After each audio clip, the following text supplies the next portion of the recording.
Hi all, இன்றைக்கி என்னோடய ஒரு ஒர்க் டே மார்னிங் ரொட்டீன் தாங்க உங்க கூட ஷேர் பண்ணிக்க போகிறேன். கரெக்டாக 7 o'clock ஹர்ஷித்துக்கு வேன் வந்துடுங்க. அதனால் அட்லீஸ்ட் 6:50க்காவது சமையல்லாம் ரெடியாக இருந்துச்சு அப்படின்னா தான் அவனுக்கும் போட்டு வச்சேன் அப்படின்னா அவனும் ரெடியாகிட்டு வந்து சாப்பிட்டு நானும் லஞ்ச் எல்லாம் பேக் பண்ணி கொடுத்து அனுப்புறதுக்கு கரெக்டாக இருக்குங்க. இன்றைக்கி பிரேக்ஃபாஸ்ட் லஞ்ச் ரெண்டுக்குமே சேர்த்து அரிசியும் பருப்பு சாப்பாடு செஞ்சுட்டு அவரைக்காயும் கேரட்டும் இருந்துச்சுங்க. ஸோ ரெண்டையும் சேர்த்து போட்டு பொரியல் பண்ணியாச்சுங்க. அவனை அனுப்பிச்சி விட்டதுக்கப்புறமா 7 மணிலேருந்து 9 மணிக்குள்ளே நான் மற்ற வீட்டு வேலையெல்லாம் முடிச்சுட்டு நானும் குளித்து கிளம்பி ரெடியாக இருக்கணுங்க.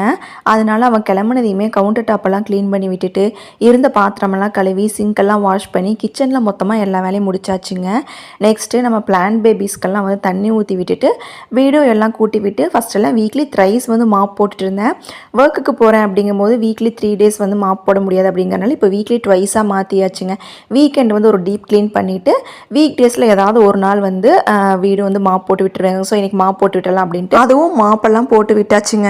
இப்போல்லாம் வந்து பூ பாக்கெட் வாங்கணும் அப்படின்னா சம்டேஸ் நிறையா பூ கொடுத்துட்றாங்க. நம்ம ஃப்ரிட்ஜ்லேயே வச்சுருக்கோம் அப்படின்னாலுமே அது ஒரு 2-3 நாளைக்கு அப்புறம் பார்த்தா கீழே இருக்கிற பூவெல்லாம் அழுகி போன மாதிரி ஆயிடுது. அப்படிங்கிறனால இந்த மாதிரி வந்து ஒரு ஈக்குமாத்து குச்சியில் குத்தி வந்து ஒரு பாட்டிலில் போட்டு வச்சிட்டோம் அப்படின்னா அதுவும் பார்க்க நல்லா தாங்க இருக்குது. சும்மாவே வேஸ்ட்டாக போகிறக்கு அட்லீஸ்ட் இந்த மெத்தட்லையாவது இருக்கட்டும் அப்படின்னு சொல்லிட்டு இப்போ இதாங்க ஃபாலோ பண்ணிட்டுருக்கேன்.